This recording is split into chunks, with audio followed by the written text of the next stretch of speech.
thinking wide receiver, tight end, but running backs, they can be a big part of any passing offense nowadays. To throw, Kelly. And the catch made here by Sharon Peak. That one good for 13 and a Denver first down. We saw a number of good games earlier today. This one might top all of those. It's been a dandy as we come up on 1st and 10. He's going to flip one out here to his running back. And he'll be brought down at the 48-yard line.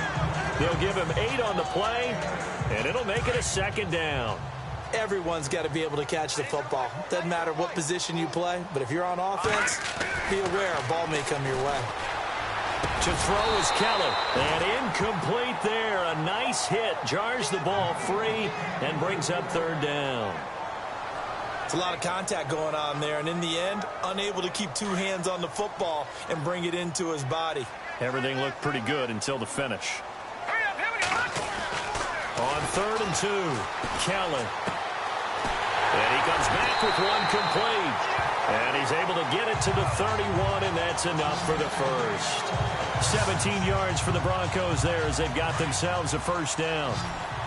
And on that last play there, he's over 400 yards passing now. You know what that generally means?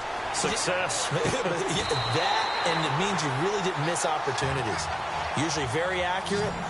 The ball's getting to the right place. Guys are making yardage after the catch to help you out that way. I mean, the whole team has picked it up. And don't forget, that means the offensive line has had to pass protect pretty well, too. Everyone dialed in. Another nice gain, 13 yards that time, and another first down. Let's go! Blue 90! Blue 90!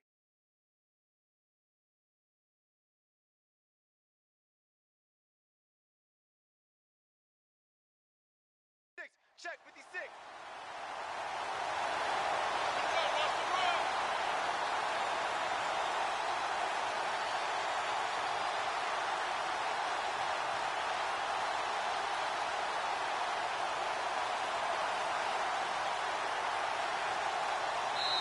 Time for a break.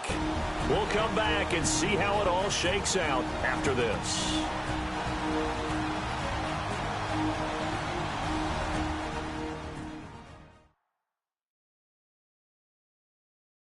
So it's Bronco football as we get you reset here. They've got it 1st and goal, looking to take the lead here in the late going. 1st down and goal to go from the 7.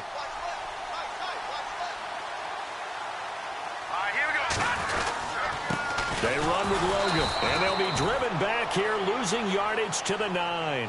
That's going to go as a loss of 2, and it'll be 2nd down. Partner, you've got about 20 coaches on your payroll, but there's 60,000 of them in the stands. I don't think any of them like that play. And the later we go, it's starting to sound like 100,000 in here. And he'll do a nice job here just to fight his way back to the line of scrimmage. Call it no gain that time, and now it's 3rd and goal.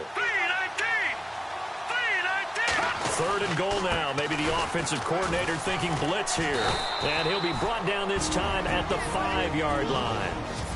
And now the Vikings are going to stop it here on defense with a timeout. It's just their first. They've got 2 more to use here in the final stages. And no movement for the field goal unit to break this tie. They're going to go for this thing. 4th and goal. Here we go. Here we go. 3-19. All right, now, lucky 56. Lucky 56.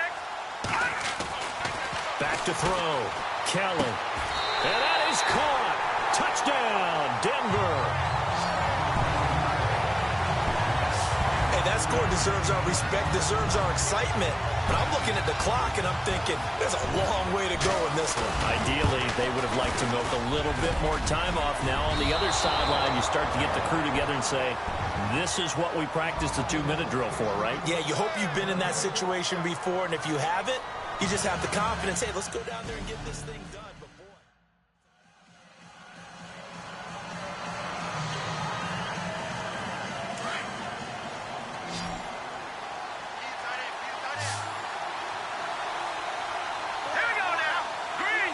And they're going to go soft on the corners. They'll look to throw. And he's going to drop this off to his fullback. And down he goes, but he takes it up to the 40. It's a pickup of 15 and a fresh set of downs. Back to throw. This one complete to his fullback out of the backfield. And he'll be brought down right at the 45-yard line. It's a gain of 5 on the play, and it'll be a second down.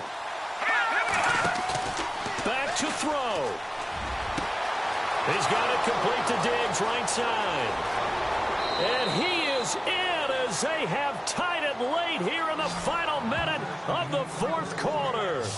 Now they can boot it through on the always important extra point, and then their defense has to hold up their end of the bargain. And there's something that you've pointed out in numerous games that we've worked. Okay, the excitement's going on. Everyone's celebrating over there. Who's calling up the defense to make sure they're focused, because they still have some work to do?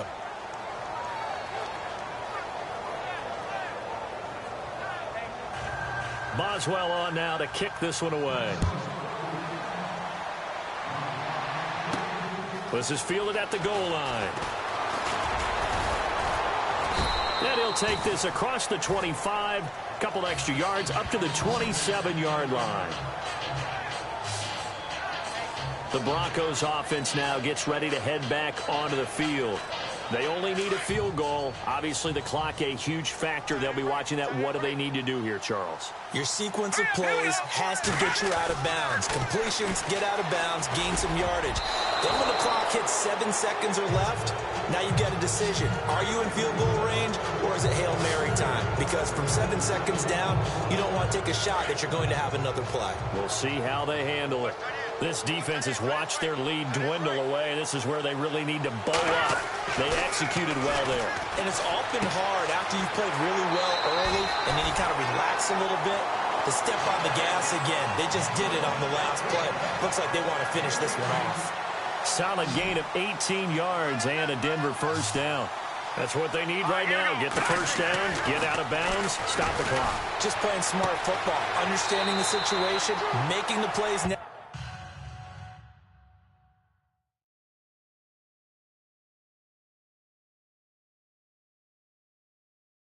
Necessary and making sure that clock stops at every opportunity.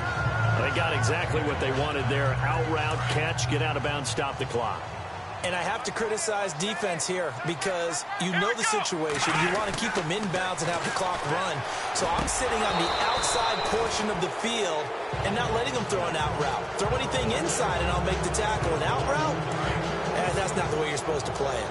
There have been quite a few plays they might look back on and say, we really have hurt ourselves, and that was another example. And this is late game execution. Everything on the line, so it all has to come together properly. The throw is made. Where's the catch? Got to catch in that spot. And now we won't see a play on first down. We're going to get a timeout instead, as the clock will stop with 18 seconds remaining. Back to throw.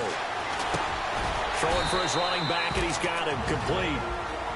Now the Broncos going to use the second of their timeouts as they'll stop him with 13 seconds left to play.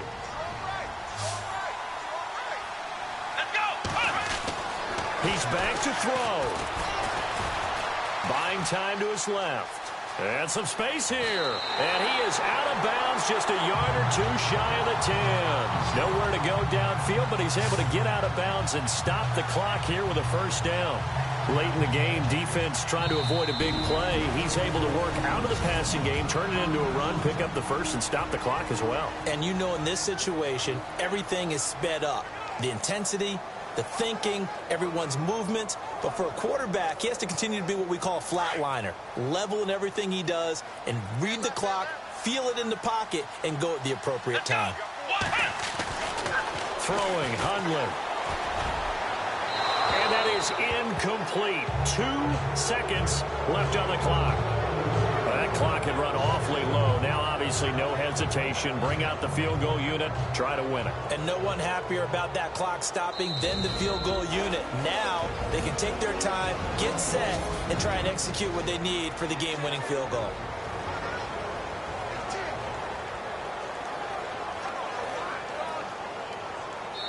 And we are set for a great finish as that timeout comes in with 2 seconds to go in this football game. So this thing rests on the shoulders of Brandon McManus.